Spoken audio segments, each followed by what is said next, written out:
A comienzos de 1983, Argentina atraviesa una aguda crisis económica y social. Más de 7 años de dictadura dejan un país empobrecido, endeudado y dependiente de los organismos de crédito internacional, con su aparato productivo destruido y la mayor parte del capital concentrado en unas pocas manos. El endeudamiento progresivo y la destrucción sistemática del Estado acentúan la crisis política del gobierno militar y lo arrastran al borde del abismo. Mientras la dictadura más sangrienta de la historia argentina inicia su salida del poder, el rumbo económico del mundo cambia. En octubre de 1983 triunfa en las elecciones presidenciales Raúl Ricardo Alfonsín, candidato por la Unión Cívica Radical. El nuevo presidente se enfrenta a un agudo cuadro de crisis que le deja muy poco margen de maniobra. En sus primeros meses de gestión vuelca todos sus esfuerzos a la búsqueda de consenso político y la restauración de las instituciones democráticas. Mientras tanto, la economía sigue actuando como una bomba de tiempo. Durante 1984, su ministro de Economía, Bernardo Greenspun, intenta llevar a cabo una política medianamente distribucionista que alivie la grave situación social que había dejado la dictadura. Pero con el pasar de los meses, la inflación aumenta y los salarios caen. La figura del ministro, que no era bien vista por los sectores del poder financiero, también comienza a ser cuestionada por la opinión pública. En febrero de 1985, la crisis se dispara y Alfonsín reemplaza a Greenspun por Juan Vital Zurruil. Con el propósito de frenar la inflación y aumentar la recaudación fiscal, el nuevo ministro implementa una versión moderada del plan de reforma del Estado, impulsado por el consenso de Washington, al que bautiza Plan Austral. El nuevo signo monetario se llamará Austral. El nuevo programa incluye un fuerte ajuste del gasto estatal, la instauración de precios fijos y la creación de una nueva moneda. Muere el peso, nace el Austral. Un dinero fuerte y sano que no arrastra consigo la carga de la inflación. Para hacerlo simple, elimine 3 ceros de los pesos actuales. Ejemplo, 10.000 pesos igual 10 australes. 5.000 pesos igual 5 australes. 1.000 pesos igual... Este plan tiene un éxito inmediato. La inflación se detiene y las exportaciones aumentan, por lo que la recaudación fiscal crece y el Tesoro Nacional recupera su volumen de reservas. Por unos meses la tormenta económica se calma.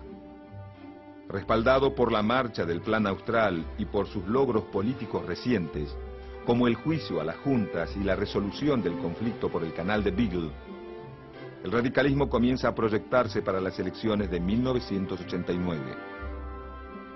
Pero a mediados de 1986, las presiones reaparecen.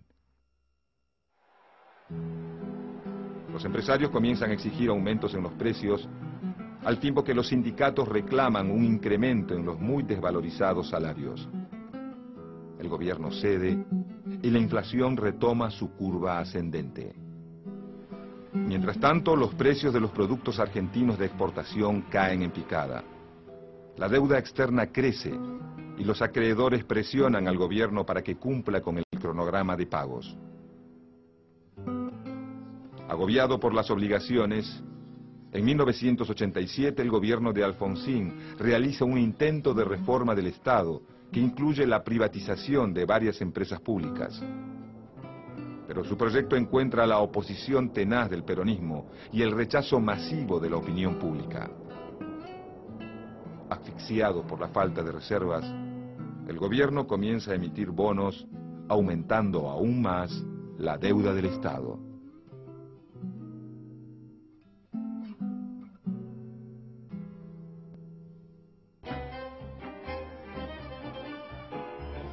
Llegado 1988, la inflación está totalmente descontrolada y el déficit fiscal no para de crecer. El clima político tampoco es alentador. A partir de la Semana Santa de 1987, una serie de levantamientos militares mantiene en vilo a todo el país.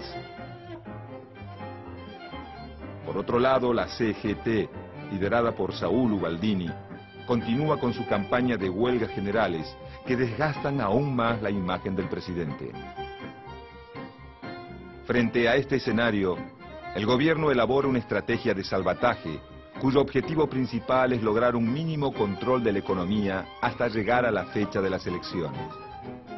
Es así que en agosto de 1988 se pone en marcha el Plan Primavera.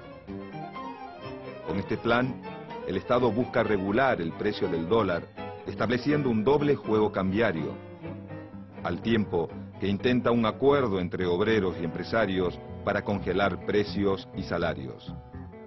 También se emiten nuevos bonos y se insiste con las privatizaciones de las empresas públicas. Pero estas medidas no generan confianza y el Plan Primavera no pasa el verano. En los primeros meses de 1989, la inflación no da tregua y el Banco Mundial suspende temporalmente la ayuda a Argentina.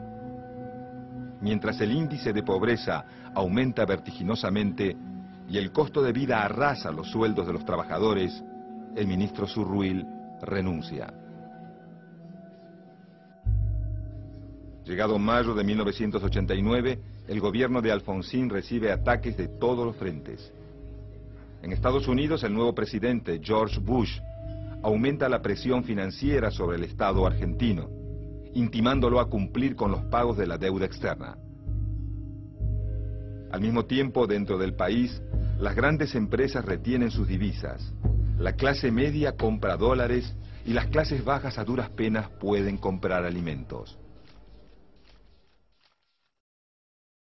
En este contexto, el 14 de mayo de 1989 se celebran las elecciones presidenciales. Luego de viajar por todo el país prometiendo revolución productiva y salariazo, el candidato del peronismo, Carlos Saúl Menem, se impone por el 49% de los votos a la fórmula radical Eduardo Angelós, Juan Manuel Casela. Derrotado en las urnas y con la economía fuera de control, el gobierno de Alfonsín poco puede hacer para detener la inflación, que crece a más del 100% mensual.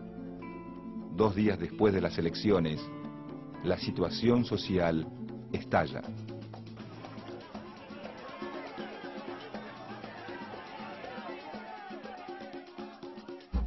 Durante un mes, los saqueos a supermercados ganan las primeras planas de los diarios y las pantallas de televisión. A esta altura, el poder político de Alfonsín es mínimo y muchos dudan que su gobierno pueda llegar al 10 de diciembre.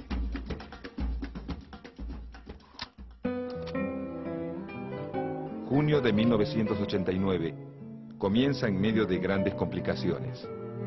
Con un 114% de inflación mensual y el país bajo estado de sitio, el gobierno radical se dispone a pactar con el presidente electo del peronismo. A cambio de que éste tome anticipadamente el poder, el radicalismo se compromete a votar todas las leyes necesarias para hacer frente a la crisis.